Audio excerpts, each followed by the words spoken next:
शिवाय। ओम नमः शिवाय। आज हम आपको श्री महाभारत ग्रंथ के श्री हरिवंश पर्व के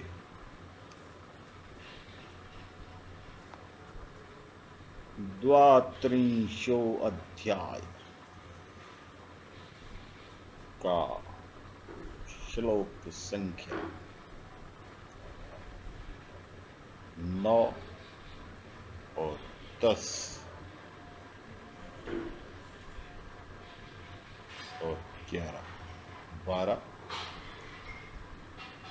यहाँ तक सुनाएंगे जहाँ पर यह वर्णन है कि पांडवों के वंशजों को और तोमरों को भारत क्यों कहा जाता है, भारत किसका नाम है और इनका नाम भारत क्यों है, और इनकी जहाँ जहाँ भूमि रही वह भूमि भारत भूमि कही जाती है, क्यों कही जाती है, इसका स्पष्टीकरण श्री महाभारत के हरिवंश पर्व में द्वात्रिंशो अध्याय श्लोक संख्या 9, 10, 11 का इनमें दी है। मैं पांडव अर्जुन का वंशज महाराजा अनंगपाल सिंह तोमर, महाभारत सम्राट दिल्ली पर की 23वीं पीढ़ी इन श्लोकों का यहाँ उच्चारण कर रहा हूँ, जो कि ग्रंथ में हमारे सनातन धर्म के सर्वाधिक प्राचीनतम ग्रंथ में श्री महाभारत में मौजूद है, उपलब्ध है। तो क्यों तोमर राजवंश भारत कहा जाता है, पुकारा जाता है? भारत किसी देश का नाम नहीं है, भारत किसी जगह का नाम नहीं है, बल्कि भारत एक वंश का नाम है, एक राजवंश का नाम है। और इसकी जहां जहां भूमि है, जहां जहां इसकी सत्ता है, वह स्थान भारत का गया। और जब भारत का विस्तार करके इसको महाभारत में बदल दिया गया, संपूर्ण विश्व के साम्राज्य में बदल दिया गया, तब यह महाभारत कहलाया। तो भारत किसी भूमि का नहीं है, नाम नहीं, भारत माता नहीं है, भारत बाप का नाम है, भारत वंश का नाम है, एक राजवंश का नाम है। हम श्री महाभारत के उन श्लोकों का उच्चारण करते हैं जो श्री व्यास जी ने, वेद व्यास जी ने स्वयं उच्चारण किए, स्वयं बोले हैं और स्वयं बताया है। मैंने हरिवंश पर्व का आपको अध्याय क्रमांक श्लोक संख्याएं बता दी, आप स्वयं उनको देख सकते हैं, सुन सकते हैं।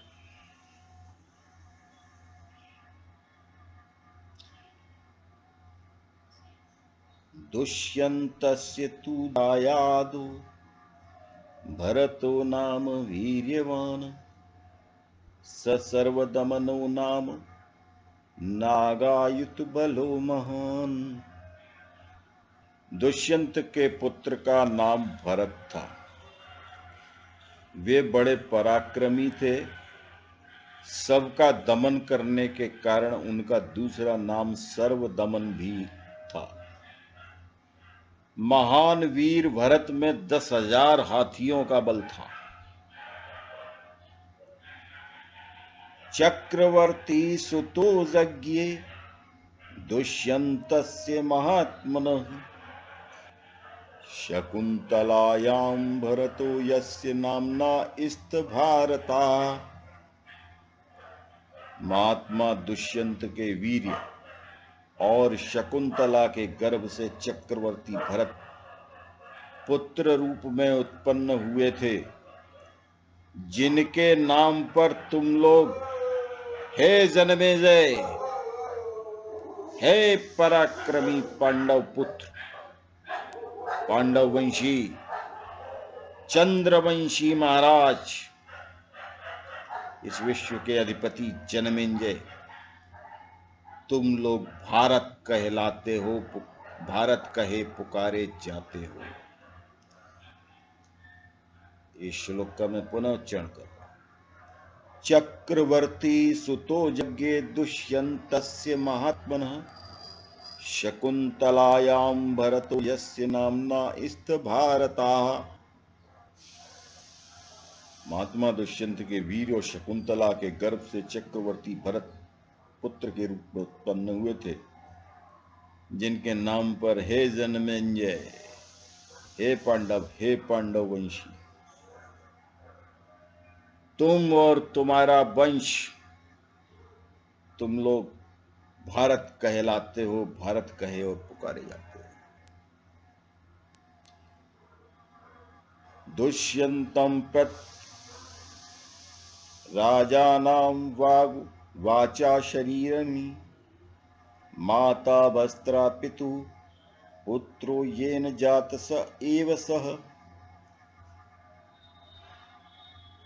हरस्वपुत्रं दुष्यन्त मावमंस्ता शकुन्तलां, रेतोधा पुत्र उन्नयति नरदेवै यमक्ष्यात्, त्वं चास्य दाता गर्भस्य सत्यमाह शकुन्तला।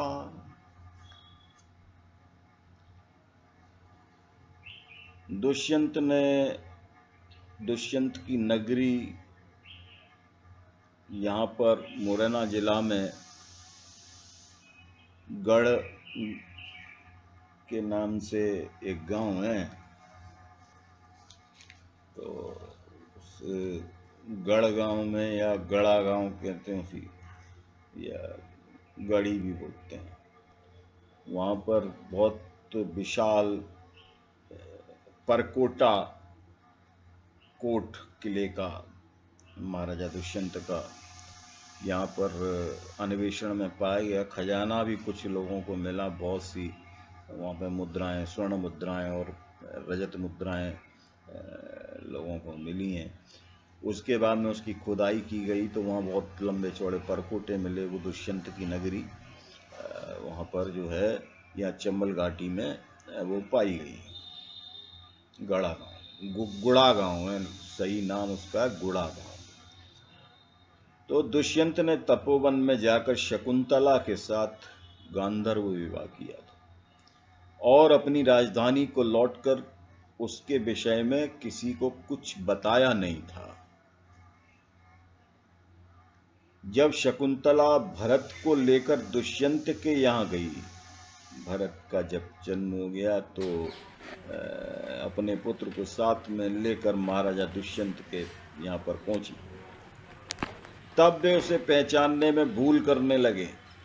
तब उसी समय आकाशवाणी हुई और आकाशवाणी ने राजा दुष्यंत को सचेत और संबोधित करके कहा, दुष्यंत, माता तो केवल चमड़े की धौंकनी के समान है,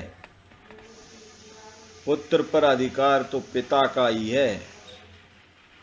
पुत्र जिसके द्वारा जन्म ग्रहण करता है उसी का स्वरूप होता है।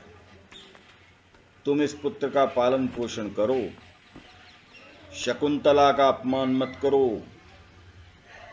हे नरदेव, हे नरेंद्र, अपने ही वीर से उत्पन्न हुआ पुत्र अपने पिता को यमलोक से निकालकर स्वर्गलोक को ले जाता है। अपने ही वीर से उत्पन्न हुआ पुत्र अपने पिता को यमलोक से निकालकर स्वर्गलोक को ले जाता है। इस पुत्र के आधान करने वाले तुम ही हो। शकुंतला ने यहाँ जो भी कहा है सब कुछ सही सही कहा है, बिल्कुल ठीक ठीक ही बात कही है, इसमें कुछ भी असत्य नहीं है।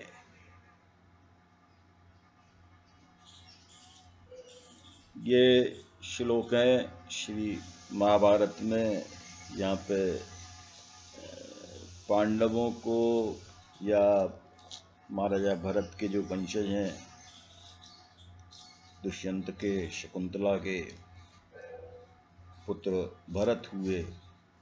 भरत में 10,000 हाथियों का बल था। बचपन से ही वो तो वन में ही सिंहों के साथ खेलते थे, शेरों के साथ में खेलते थे। तो वो तो फिर महाराजा भरत का जो वंश चला आगे, यही पांडव वंश है, यही तोमर है। इसलिए इन्हीं को भारत कहा जाता है, जैसा वेद व्यास जी ने श्लोक में यहाँ स्पष्ट कर दिया है। तो जो लोग भारत माता की जय बोलते हैं, गलत बोलते हैं, सरासर गलत बोलते हैं। उन्हें इतिहास का ज्ञान नहीं है, ग्रंथों का ज्ञान नहीं है, धर्म का ज्ञान नहीं है, शास्त्रों का ज्ञान नहीं है। भारत बाप है, भारत वंश है, राजवंश है, पूरा एक कुल है। भारत माता नहीं। उसकी जो भूमि है, भूमि को माता कहा जाता है। तो भारत भूमि को माता कह के आप जय बोलें, वही सत्य है, वही शुद्ध उच्चारण है और वही प्रकृति है। आप नर को नारी बना देते हैं और नारी को नर बना देते हैं। ये नेता, चाहे वो धर्म के ठेकेदार हों, चाहे राजनीति के ठेकेदार हों, ये सब कलयुग के दुष्ट असुर। सतयुग में, त्रेता में, द्वापर में जो असुरों के रूप में पैदा होते थे, वो अब नेताओं के रूप में और इन धर्म के ठेकेदारों के रूप में पैदा होते हैं, जिन्हें न धर्मों का ज्ञान है, न शास्त्रों का, न वेदों का। ये दिन में डाके डालते हैं, रात में कत्ल कराते हैं और सन्यासी कहे जाते हैं। तुलसीदास जी ने तो इनके बारे में स्पष्ट कहा है। उत्तरकांड में देखिए, जाके नख और जटा विशाला, सोई तापस प्रसिद्ध कलिकाला। नार मुई ग्रह संपत्ति नासी, मूड मुड़ाए भय सन्यासी। भारत भारत है, भारत स्वयं एक राजा है, सम्राट है, संपूर्ण इस भूधरा का स्वामी है। और उसकी जो धरा है, उसकी जो भूमि है, वसुंधरा है, वह भारत भूमि है, भारत की धरा है, भारत की वसुंधरा है। आप भारत की माता की जय बोलिए, हमारी माता की जय बोलिए, भारत की माता की जय बोलिए। भारत की भूमि वो हमारी माँ है। आप भारत भूमि की माता की जय बोलिए। वंदे मातरम का अर्थ क्या है? जन्मभूमि की वंदना है। जननी जन्म भूमिश्च जानवी च जनार्दन, जनक पंचमश्च जकार च दुर्लभा। आप अपने बाप को अपनी मां बना के जय बोल देते हैं, आपत्तिजनक है, यह असुरता है और ना बर्दाश्त, एक नाकाबिल अक्षम्य हरकत है। तो भारत बाप है तुम्हारा, ये भारत का देश है, ये भारत की भूमि है, भारत की धरा है, वसुंधरा है। भारत का साम्राज्य बहुत बड़ा है। जो भी वस्तु है इस प्रकृति में, जो भी, केवल धरा भूमि नहीं, यहां जो कुछ भी है उस सब का स्वामी भारत है, भारत। और भारत आपके पिताजी का नाम है, आपकी माताजी का नहीं। इसलिए भारत पिताजी की जय बोलें, भारत माता जी की नहीं। और जाओ पाकिस्तान से जाकर के कहो पाकिस्तान माता की जय बोल के दिखाए। नेपाल माता की जय बोल के दिखाए, अमेरिका माता की जय बोल के दिखाए। अरे हिजड़ो, नपुंसको, ब्रहन न लाओ, तुमने यहां के पुरुषों को, मर्दों को तो नारी बना दिया, और यहां की नारियों को नर बनाए फिरते हो। तुम खुद किस वंश के हो? तुम्हारे खुद के वंशावलियां क्या हैं? पहले अपनी वंशावलियों को प्रकट करो, अपने वंशों के पते बताइए, आप अपनी वंशावलियों को बताइए, उसके बाद में किसी और के बारे में बात करिए। भारत शब्द का आप इस्तेमाल करना बंद कर रहे हैं। भारत को आप माता नहीं कह सकते, भारत माता नहीं है, और न भारत कभी माता बनेगी। भारत तुम्हारा बाप है, भारत तुम्हारा पिता है, और ये भारत की भूमि है, भारत इसका स्वामी है, और भारत सिर्फ पांडव वंश है, एक ही राजवंश है जिसको भारत कहा है। श्लोक मैंने सुना दिया, ग्रंथ आप देख लीजिए, सारी दुनिया में उपलब्ध है, श्लोक आप देख लीजिए। लिहाजा ध्यान रहे, ख्याल रहे, शाब्दिक त्रुटि और वाक्यांश की त्रुटि प्रकृति में त्रुटि पैदा कर देती है। क्यों नर को नारियां बनाए फिरते हो, और नारियों को नर पता ही नहीं चलता कौन पुरुष है कौन नारी है। यहां पर छोरों के बाल बड़े हुए हैं, साले नारियों के भेष में फिरते हैं, और छोरियां परकटी बन करके बाल कटा करके पुरुषों के भेष बना के। इस देश का क्या हाल बना दिया। संस्कृति की बात करने वाले, संस्कृति की बात करने वाले, संस्कारों की बात करने वाले, वे खुद आज हिजड़े छक्के बने फिर रहे हैं। वे खुद संस्कृति का विनाश कर रहे हैं। उन्होंने पाश्चात्य संस्कृति से लेकर के उन्होंने संस्कृति का सर्वनाश करने में कोई कसर नहीं छोड़ी। जो पार्टियां, राजनीतिक दल या धर्म के ठेकेदार बने फिरते हैं, भगवा पहन लिया। भगवा का अर्थ जानते हैं आप क्या होता है? भगवा का अर्थ होता है वन में जाइए, हिमालय पे जाइए, आप सांसारिक जीव नहीं रहते, फिर आपको इस संसार में रहने का हक नहीं रहता, संसार की किसी भोग को प्राप्त करने का हक नहीं रहता। आपका स्थान है हिमालय, आपका स्थान है वन। सारी संसार की सांसारिक वस्तुओं से दूर आप एक असंसारी व्यक्ति हो जाते हैं, वैराग धारण कर लेते हैं। वैराग का अर्थ जानते हैं आप क्या होता है? जिसमें कोई राग न हो, जिसमें कोई भी किसी भी प्रकार की भोग की कामना न रहे। और आप क्या करते हैं? आप क्या हैं? इसीलिए तुलसीदास ने उत्तर कांड में लिखा है आप सभी धर्म के ठेकेदारों के लिए, तपसी धनवंत दरिद्र ग्रही कलि कौतुक तातन जात कही। तपसी धनवंत दरिद्र ग्रही कलि कौतुक तातन जात कही। जो भिखमंगे होने चाहिए थे, ये तपस्वी लोग, ये साधु लोग, सन्यासी लोग, और ग्रस्त धनवान होने चाहिए थे, कलयुग में उसका उल्टा उल्टा होगा। ये लिखा है तुलसीदास ने। तपसी धनवंत दरिद्र ग्रही कलि कौतुक तातन जात कही। और कल 12 बार दुकाल पर बिनु अन्न दुखी सब लोग मरे। ससुरारी प्यारी लगी जब सो रिपुरूप कुटुंबी भय तब सो। तुम लोगों ने सर्वनाश कर दिया। अरे ये अगर भगवा धारण किया है तो इस भगवा की इज्जत रखो, ग्रंथों को पढ़ो, शास्त्रों को पढ़ो, वेदों को पढ़ो, और जाओ वन में जाओ। तुम्हारा यहां कोई स्थान नहीं है, न राजनीति में स्थान है, न इस संसार में स्थान है, न कोई आश्रम तुम्हारा यहां कहीं होना चाहिए। इस भारत देश के अंदर में नहीं होना चाहिए। तुम्हारा स्थान हिमालय है, हिमालय पर्वत पर जाओ या किसी वन में जाकर गुम हो जाओ। जिसने भी भगवा धारण किया, भगवा की रीति है, नीति है, और भगवा किसका प्रतीक है ये ग्रंथों और शास्त्रों में देखो। यहां का वीर बाना, राजपूत बाना, क्षत्रिय बाना केसरिया है, केसरिया का प्रतीक है। केसरिया को खत्म कर दिया तुमने। ये क्या भगवा भगवा लगा रखा? स्वामी विवेकानंद जी ने कहा है अपनी पुस्तक में प्राच्य और पाश्चात्य में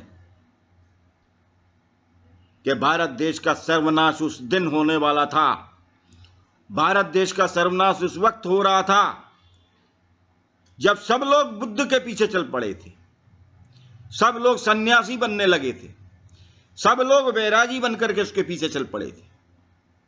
उस समय भारत के विनाश का वक्त था, तब भारत विनाश के दौर में था, लेकिन तब भी भारत बच गया। तो अब भारत का कोई माई का लाल कहीं भी कोई भी कुछ भी बिगाड़ नहीं सकता। ये मेरे नहीं, स्वामी विवेकानंद जी के शब्द हैं और प्राच्य और पाश्चात्य नामक पुस्तक में उन्होंने लिखे हैं। आगे लिखा है, श्री कृष्ण के वंशजों ने श्री कृष्ण की बात नहीं मानी, ईसा के वंशजों ने ईसा की बात नहीं मानी। ईसा ने कहा था कि कोई तुम्हारे एक गाल पर थप्पड़ मारे तो उसकी ओर दूसरा गाल घुमा दो। लोगों की सेवा करो, सेवक बनो। सेवा ही धर्म है, सेवा ही परम धर्म है। श्री कृष्ण ने कहा था कि कोई तुम्हारे एक गाल पर थप्पड़ मारे तो खींच के मुक्का, घूंसा उसके मुंह पर मारो, मुंह तोड़ दो, उसका मुंह तोड़ उत्तर दो। दुनिया का भोग करो, पुरुषार्थ करो और दुनिया पर राज करो। तो स्वामी विवेकानंद जी ने प्राच्य और पाश्चात्य में ही लिखा है, श्री कृष्ण के वंशजों ने श्री कृष्ण की बात नहीं मानी, ईसा के वंशजों ने ईसा की बात नहीं मानी, ईसा के वंशजों ने श्री कृष्ण की बात मानी और श्री कृष्ण के वंशजों ने ईसा की बात मानी। श्री कृष्ण के वंशज एक थप्पड़ खा करके दूसरा गाल उसकी तरफ घुमा देते हैं कि एक और मार ले, और ईसा के वंशज थप्पड़ का जवाब घूंसे से देते हैं, मुंह तोड़ देते हैं। परिणाम भी उल्टा हुआ। आज ईसा के वंशज सारे विश्व पर राज कर रहे हैं और श्री कृष्ण के वंशज उनके दास बन करके उनकी गुलामी कर रहे हैं, उनकी सेवा कर रहे हैं।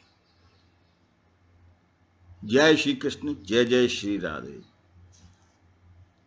ओम नमः शिवाय, ओम नमः शिवाय, नमः शिवाय, नमः शिवाय, नमः शिवाय, नमः शिवाय।